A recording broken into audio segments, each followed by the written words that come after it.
आदिम तीर्थंकर प्रभु आदिनाथ मुनिनाथ, आधि व्याधि अघमद मिटे तब पद में मम्मात।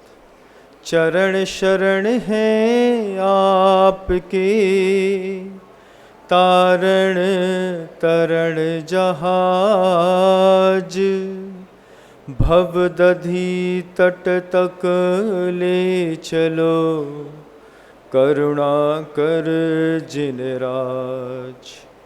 बोलिए आदि ब्रह्मा श्री आदिनाथ जी भगवान की, परम पूज्य आचार्य भगवंत गुरुदेव श्री विद्यासागर जी मुनिराज जी की, वर्तमान आचार्य परमेष्ठी मुनिराज श्री समय सागर जी महाराज की, समस्त मुनि संघ की, मुनिवर श्री 108 विनम्र सागर जी महाराज की।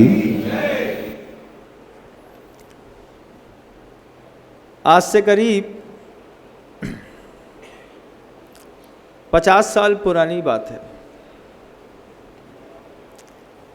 उस वक्त उनकी उम्र मात्र 14-15 साल की होगी। गांव में बैलगाड़ियां चलती थी, एक साइकिल भी थी घर के अंदर। 50 साल पहले उनकी उम्र मुश्किल से 14 या 15 साल की। उस वक्त उनका जो स्वभाव था, वो जैसे बच्चा होता है ना, छोटा सा, छोटे से बच्चे को देखा है कभी? कभी देखिएगा, छोटा सा बच्चा अपने शैशव काल में किसी की ओर आकृष्ट नहीं रहता, वो शांति से लेटा रहता है। हजारों लोग उसको अपनी ओर आकर्षित करने के लिए तरह तरह के नाना प्रकार के भंग बनाते हैं। माँ अलग चिल्लाती है, पापा अलग चल जाता है, कोई ऊपर से लुबड़ू लुबड़ू करता है, कोई ऐसे ऐसा करता है, कुछ करता है। बच्चा बिल्कुल शांत निराकुल साधुवत जीवन जीता है, राग द्वेष से बिल्कुल ऊपर उठ करके। छोटा सा बच्चा जो अभी बैठना नहीं सीखा है, उसको घर में कौन सा बच्चा है जो स्नेह नहीं करता? कौन सा बड़ा है जो उसके साथ खेलता नहीं है? खेलता है कि नहीं? खेलता है। उस बच्चे का हाव भाव देखो, वो ऊपर देख रहा है, हम लाख कोशिश करें कि तुम हमारी तरफ देखो, बच्चा नहीं देखता। माँ के साथ भी उसका बस उतना ही सा व्यवहार है शुरुआत में तो, कि मुझे भूख लगी है तो मुझे मेरे योग्य जो है वो मुझे दे दिया जाए। उसको लघु शंका दीर्घ शंका लग गई है तो उसको थोड़ा बहुत साफ कर दिया। मार्क्स के प्रति भी ज़्यादा आकर्षण नहीं है उसका, किसी के प्रति आकर्षण नहीं है। जैसे छोटे से शैशव अवस्था में गोदी में घूमने वाले बच्चे का 15 साल की उम्र में उनका स्वभाव बिल्कुल वैसा था। वो किसी के प्रति आकृष्ट नहीं थे। जब किसी के प्रति आकृष्ट नहीं थे, शुरुआत से ही माँ उसको देखती थी बच्चे को कि ये बिल्कुल शांत रहता है, किसी से कोई ज़्यादा मतलब नहीं, ज़्यादा पूछताछ नहीं, जवाब देना नहीं, मुस्कुराना नहीं। घर के लोग भी बोलते थे कि है कि नहीं है, घर में इसकी आवाज़ नहीं निकलती। तो पिता बहुत सोच समझ के ज्योतिषाचार्य से नाम ढूंढ करके लेकर के आए थे। शांति नाम रख दिया था। शांति नाम था, पड़ गया, लोग शांति शांति कहते थे। धीरे से मल्लप्पा जी ने नाम का संशोधन किया, शांति मत कहा करो, शांतिनाथ कहा करो, तो नाम पड़ गया शांतिनाथ। फिर जब वो 14-15 साल की उम्र में थे और किसी भी प्रकार के मनुष्य में जो नैसर्गिक दुर्बलताएं होती हैं, उन दुर्बलताओं से स्पर्श विहीन जीवन था। गुरुदेव लगातार उनको देखते रहते थे। 14 साल की उम्र में वो जो जवान बच्चा हो रहा होता है, कांख में उस समय धीरे धीरे बाल निकल रहे होते हैं, इधर थोड़ा थोड़ा हल्का हल्का मूंछ बिल्कुल पतली वाली रेस्ट निकल रही होती है। बस वो वक्त था कि ओंठ के ऊपर थोड़ी सी पतली मूंछ देखी और गुरुदेव ने उनको आजीवन ब्रह्मचर्य व्रत दे दिया। ब्रह्मचर्य व्रत दे दिया, उनने ले लिया। पता नहीं है क्या होता है, आपने दिया, हमने लिया। गुरुदेव इतने गंभीर और प्रौढ़ थे, साधना में जीवन जीते थे। उन्होंने देखा कि अभी मूंछ का बाल भी पूरा नहीं निकला है, अब पूरा मूंछ का बाल नहीं निकला है, अब मूंछ के बाल आगे निकलेंगे।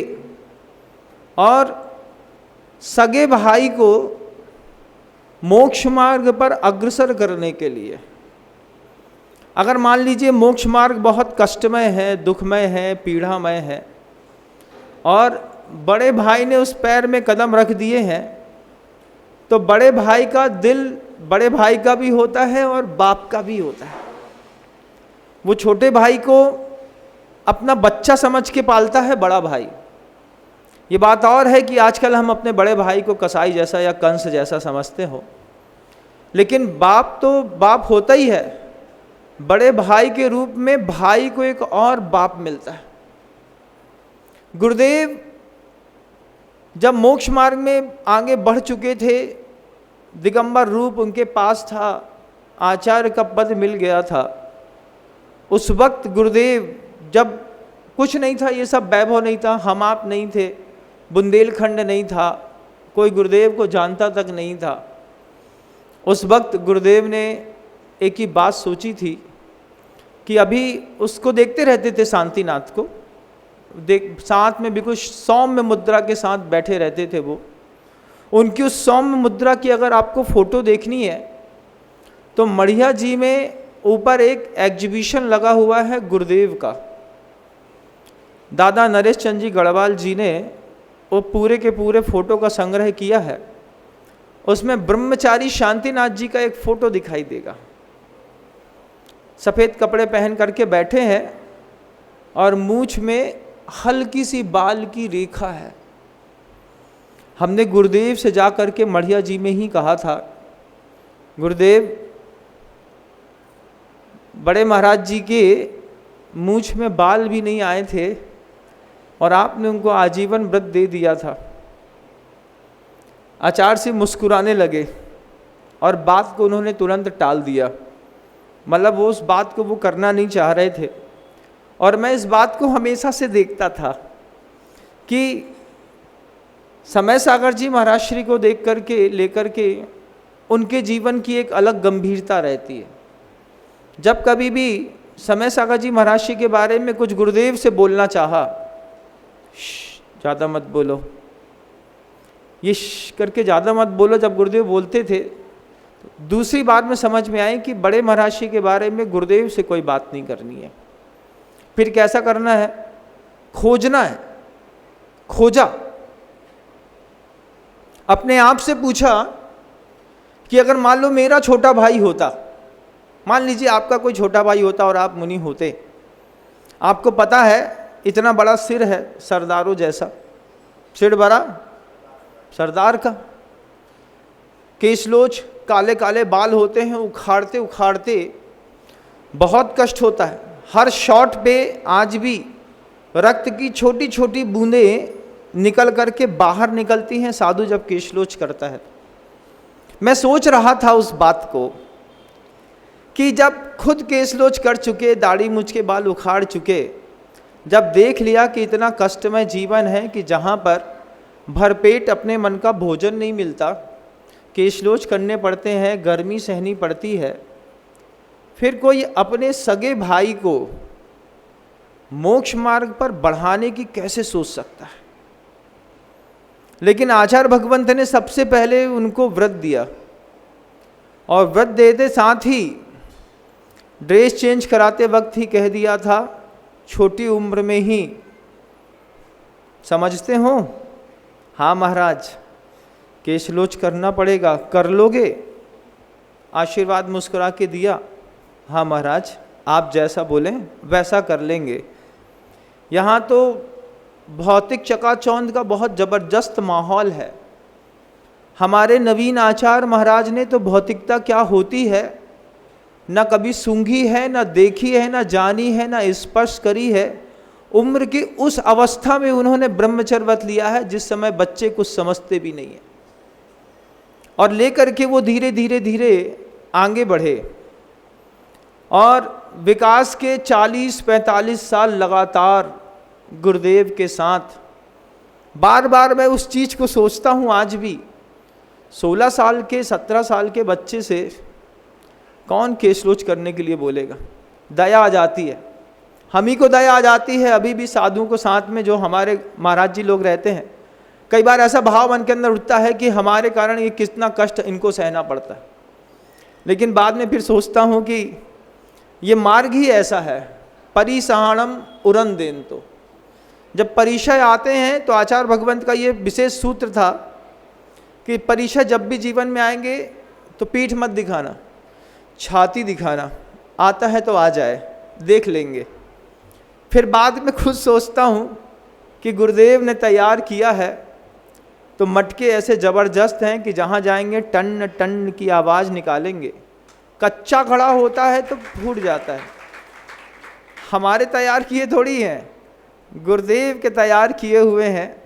कच्चे घड़े होते तो फूट जाते, लेकिन पके घड़े में तो सारे गामा पा धा नी सा सारी आवाज़ें एक साथ निकलती हैं। मूक माटी में देखिएगा, जब मैं समय सागर जी महाराज जी को चेहरा में बार बार देखता था, आप कभी उनका चेहरा देखिएगा, उनके चेहरे में आज भी बच्चों जैसी मुस्कुराहट निकलती है।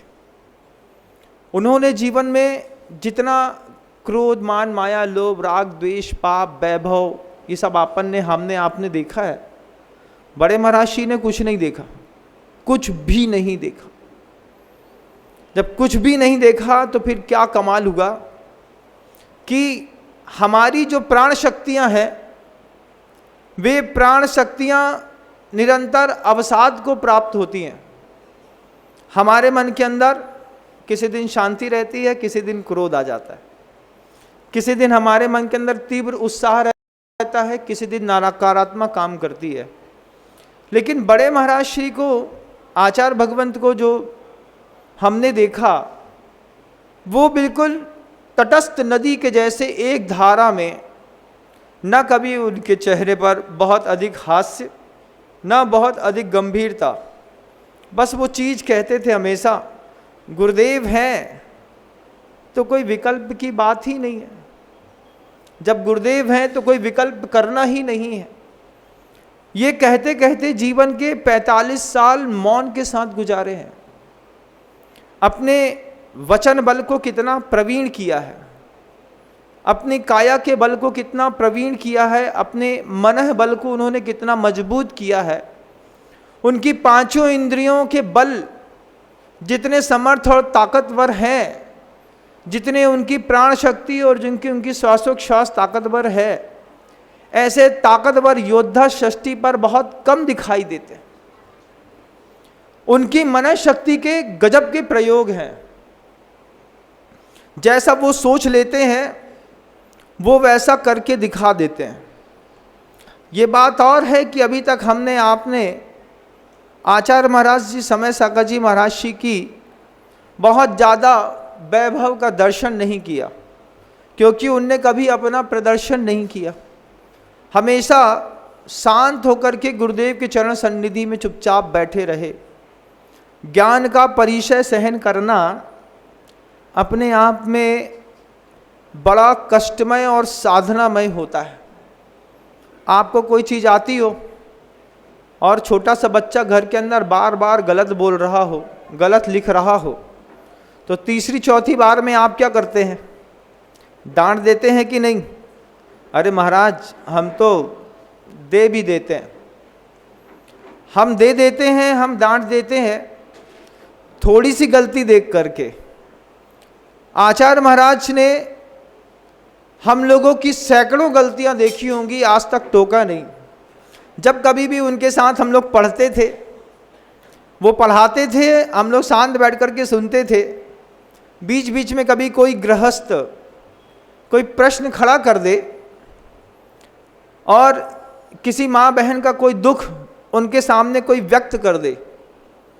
आचार्य महाराज जी ने हमेशा एक बात कही कि आपातकाल में ही आज का मनुष्य धर्म का प्रयोग करता है। आप लोग भी शायद ऐसा ही करते होंगे। जब सुख रहता है तब भगवान, मंदिर कुछ याद नहीं आता।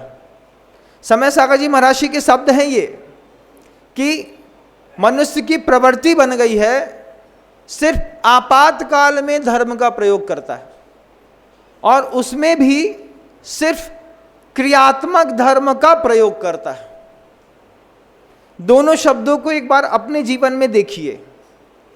आप मंदिर में देवशास्त्र गुरु के प्रयोग, माला, जप, पूजा, विधान, तपस्या, उपवास, एकासन सुख के समय में ज़्यादा करते हैं कि आपत्ति के समय पर? वाचनिक दुख घर के अंदर मिलता है, घर के अंदर मानसिक दुख भी बहुत मिलता है, घर में शारीरिक दुख भी मिलता है। शारीरिक दुख भी बहुत 2-3 प्रकार का है। एक शारीरिक दुख जो हमें नैसर्गिक प्राप्त होता है, एक शारीरिक दुख जो हमें हमारे पति से प्राप्त होता है, और एक शारीरिक दुख जो हमने और हमारे पति ने मिलकर के किसी और को दिया। गर्भपात कितनी बार कराया है सोचिएगा अपने अपने जीवन में। 6 पर्याप्तियां अंतर मुहूर्त में पूरी होती हैं, उसको पूर्ण व्यक्त होने में 9 महीना लगता है। मतलब जब जीव आपके गर्भ में आया आपको पता भी नहीं चला, उसकी 6 पर्याप्तियां पूरी होकर के संगी बन करके वो अपने जीवन का विकास करने लगा। आपने किसी को अपने घर के अंदर शारीरिक दुख दिया कि नहीं दिया? अपने आप से पूछिएगा, बताना मत, पूछो बस अपने आप से। अपराध हुआ महाराज। मानसिक दुख का अपराध हुआ महाराज। वाचनिक दुख का होता है महाराज, रोज देते हैं। शारीरिक दुख मिलता है महाराज। अच्छा नहीं मिलता है तो भी शारीरिक दुख है ना महाराज। अब इतनी सारी कर्मबंध की प्रक्रियाओं में अपने आप को आपने समाविष्ट कर लिया, अब उससे निकलने का कोई रास्ता है ना? 27 मन के की एक माला उठाओ ना। वो जो परिणाम होते हैं, कभी सुख के, कभी दुख के, कभी खुशी के, कभी गम के, कभी पूरा दिन उदासी में निकल जाता है, चेहरे में मुस्कुराहट एक सेकंड के लिए नहीं आती, कभी दिन भर हंसते रहते हैं तो रात में डांट पड़ जाती है, सुबह से देख रहे हैं आज ज़्यादा ही उछल रहे हो तुम। होता है कि नहीं? होता है कि नहीं? होता है। क्यों भाई?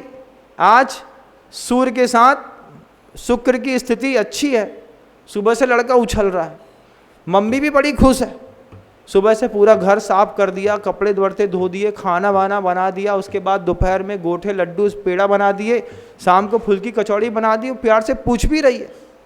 तो कभी बहुत उत्साह का दिन निकलता है, कभी नीरसता का दिन निकलता है, कभी बार बार रोना आता है। ये जो आपकी स्थितियाँ होती है ना कर्मों की, इसके लिए कहा एक 27 मनके की एक माला उठाओ।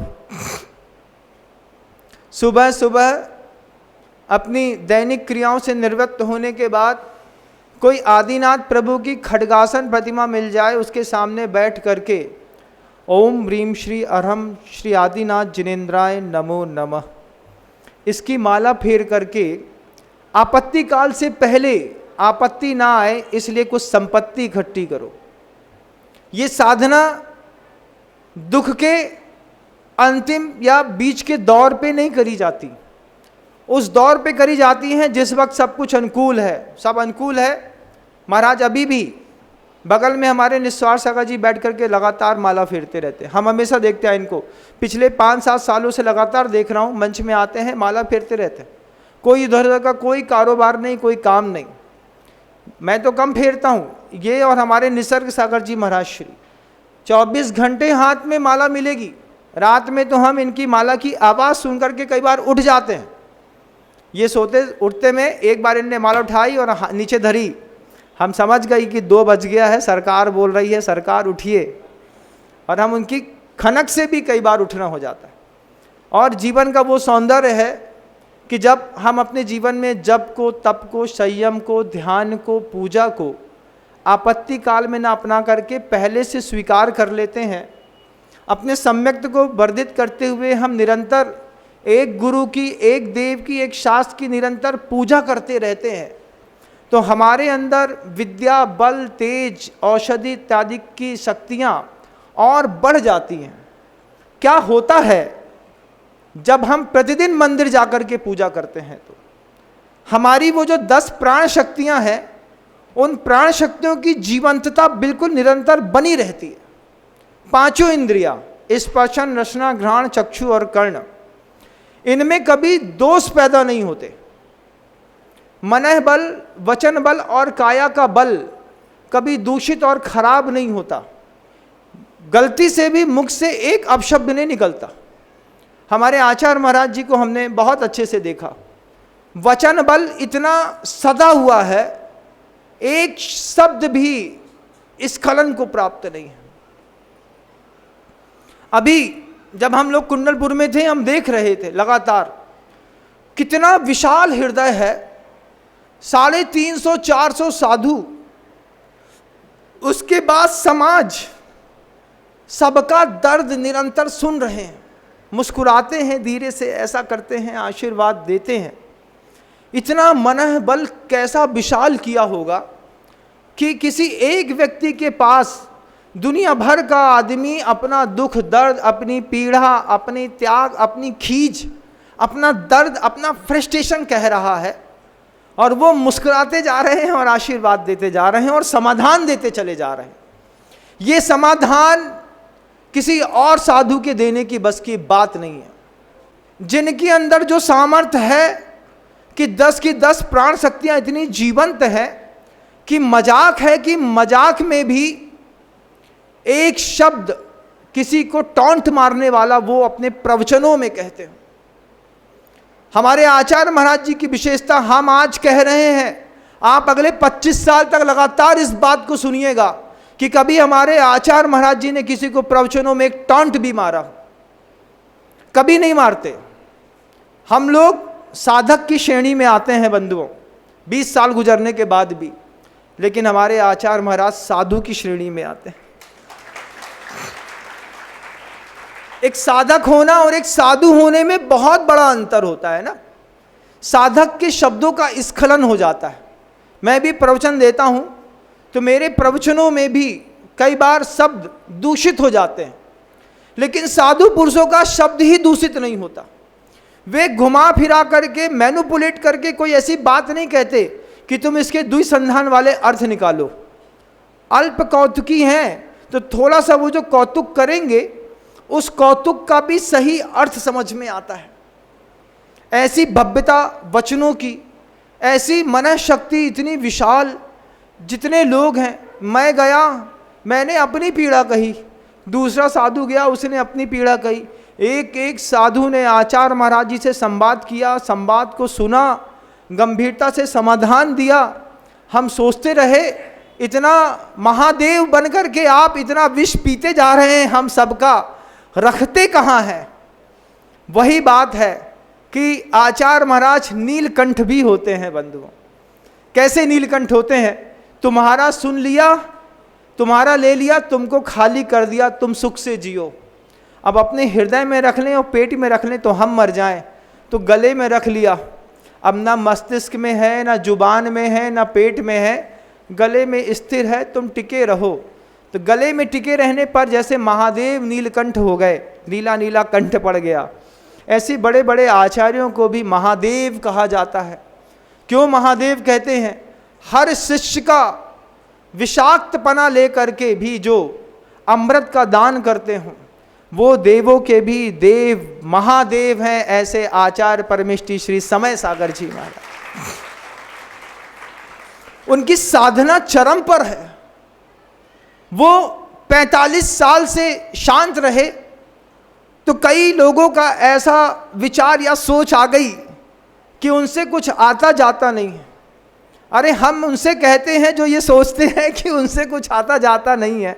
एक बार देखो कि उनके कमरों में कौन कौन आते हैं और कौन कौन जाते हैं, तब पता चलेगा कि वो साधक जो शांत होकर के कमरे में बैठे रहते थे, उनके देवताओं से ऐसे अजूबे संबंध हैं, उनको भी हमारे दादा गुरु ज्ञान सागर जी महाराज श्री के जैसे वचन सिद्धि है, जो बोलते हैं वो होता है बंधुओं। हमने तो पिछले 20 साल साथ में रह करके भक्ति करी है, तो हम उस भक्ति से तो हम उसके वो दर्शन विराट रूप का तो मैंने भी देख लिया। जितना आचार्य परमेष्ठी का देखा उतना ही विराट रूप मैंने नवीन आचार्य महाराज श्री समय सागर जी महाराज जी का भी पिछले 20 सालों में देखा है। हमने वो शक्तियाँ देखी हैं। जब गुरुदेव ने कहा अभी मेरी ताकत नहीं है, आप संभाल लो, और आप संभाल लो कह करके वो मंच पर गए। पहली बार जब तिलवारा घाट में प्रवचन दिया, 20,000 से ऊपर आदमी में एक की भी थोड़ा सा शब्द तक नहीं निकला, ऐसे शांत होकर के सुन रहे थे। लौट करके जब 20,000 की जनता गुरुदेव के सामने आकर के मुस्कुरा के बोली, धन्य हो गए हम, आज बड़े महाराज श्री का प्रवचन सुना, क्या अद्भुत वक्तव्य था। तब बाद में बैयवत्ती करते शाम को बोले, आज तो बड़े महाराज की बड़ी प्रशंसा हो रही थी। हमने कहा आचार्य महाराज जी ऐसा उपदेश था समय सागर जी महाराज श्री का कि आप भी सुनते तो आनंद आ जाता। तो मुस्कुरा करके आचार्य जी छुटकी लेते हुए बोलते हैं कि हमारे सामने वो बोलते कहाँ हैं, वो तो हमारे बाद ही बोलेंगे। और वास्तव में आज देखने में आ रहा है कि गुरुदेव के रहते समय सागर जी महाराज श्री प्रायः करके शांत रहे, लेकिन अब वो धीरे धीरे अपनी मन शक्ति, वचन शक्ति, काया की शक्ति का जब आपको उनको दर्शन होगा, जब आप देखेंगे कि इनकी मन शक्ति, वचन शक्ति के क्या अद्भुत परिणाम निकलते हैं। अभी विशेष नक्षत्रों को चयनित करके आचार्य महाराज जी के सानिध्य में कुंडलपुर में 11 जून को 6-7 जून से कार्यक्रम शुरू हो गया है लगातार। पूरी दुनिया के लोगों से कहना चाहता हूँ, 11 तारीख को जब नीचे से वे जिनबिंब अपने सहस्कुट जिनालय में स्थापित हों, पूरे विश्व के लोगों को एक बार कुंडलपुर और पहुंच करके उस महोत्सव को अंजाम देना है। ये आपकी भक्ति का एक परिचय भी है बंधु। अब तो देवता की साक्षी पूर्वक जब समय सागर जी महाराज श्री पहली बार सहस्कुट जिनालय में वे जिनबिंबों की स्थापना, एक अद्भुत कार्यक्रम है बंधुओं। युगों युगों तक सहस्कुट जिनालय में 1008 जिनबिंब स्थापित होने जा रहे हैं। मैं पूरे देश की जनता से, जैन समाज से कहना चाहता हूं कि अपनी गाड़ियों के रुख एक बार और मोड़िए। 11 तारीख को आपको नियम से वहां पर उपस्थित हो करके उस अभूतपूर्व महोत्सव का प्रत्यक्षदर्शी बनना है। ये आपके जीवन का एक अभूतपूर्व सौभाग्य है। पहुंचिए वहां पर कुंडलपुर में 11 जून के दिन, जब हम अपनी, मैं तो वहाँ उपस्थित नहीं हूँ, बस मेरी भावनात्मक ऊर्जा ही वहाँ तक पहुँच सकती है, लेकिन आप अपने शरीर के साथ सशरीर होकर के वहाँ पे खड़े होकर के नवीन आचार्य महाराज की उपस्थिति में सहस्कुट जिनालय में जिस प्रकार से जिनबिंबों की स्थापना का एक महान उत्सव और आयोजन हो रहा है, पहुँचना सबकी जवाबदारी है, सभी को पहुँचना है। अहिंसा परमो धर्म की